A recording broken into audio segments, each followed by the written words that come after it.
Hi, in this video I'm going to show you how to put together my three-dimensional crate. You'll notice that I've already started to assemble the crate. I've assembled the bottom, the sides, and the end panel. And so I'm going to show you how each of those panels go together with the pieces that I have left. So the side panels, these long skinny panels, look like this piece when it's flat. And I've partially assembled this one. So let me show you how to go ahead and fold that. You'll see a lot of little score marks on that, and some of them are really close together to make a nice three-dimensional side. So go ahead and just fold those to form the side like that. And then there's another panel just like that on this other end here. And then I like to go ahead and glue that long panel all the way down. So I'll go ahead and put some adhesive on this glue tab. I really do like this Scotch quick dry adhesive, but you have to use it very sparingly. Don't get too much adhesive on your project. So go ahead and fold that down and just glue that right onto itself. And I have these little Dritz clips that work great for holding paper projects together while they're drying. So I'm going to go ahead and clip those on and let that dry. So this panel here is already dry. So I'll take those clips off and then I'll just pop it right into a nice little rectangle there. Now the two little tiny side flaps just fold in, and then you can just overlap those two little rectangles and glue them to close up the end of the box. So basically you're just making a really long and skinny tiny box.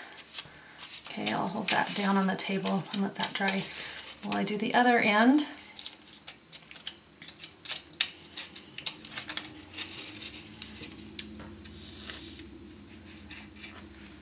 Like I mentioned, you just don't want to get too much of that glue.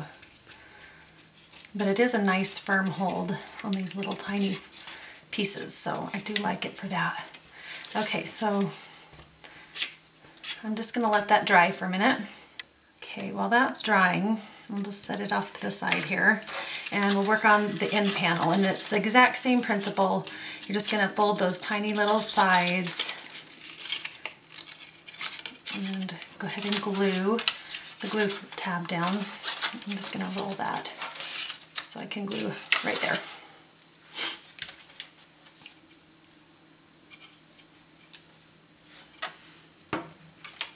Okay, we'll go ahead and glue that. Okay, now that I have my end panel and my two side panels glued together, I'm going to go ahead and install this end panel here. And I'm going to just do that by centering it in that space on the base and line it right up with the end of the box. And then I put a little glue on the sides here too to go ahead and put those end pieces in place. And now, I probably shouldn't put glue all the way across that, but it'll dry. And now I'm just going to go ahead and put a little glue on this side and install these two pieces.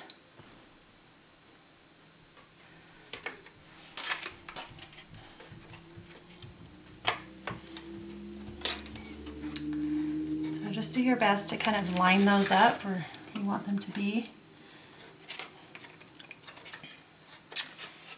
And once you get everything set in place, just make sure it's all lined up properly.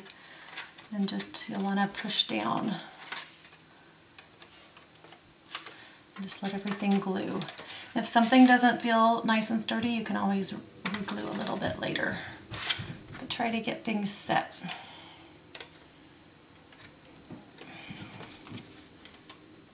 Okay, right there. That looks good to me. Okay, so I'm going to go ahead and hold that till it dries. And I forgot to show you the little covering panels that I've included in the cutting file. So I've just cut those out and I've inked those just a little bit. And you can make this little crate for any occasion that way and customize the paper, and it makes it nice and sturdy. So I hope you enjoy this file. Have a great day. Bye-bye.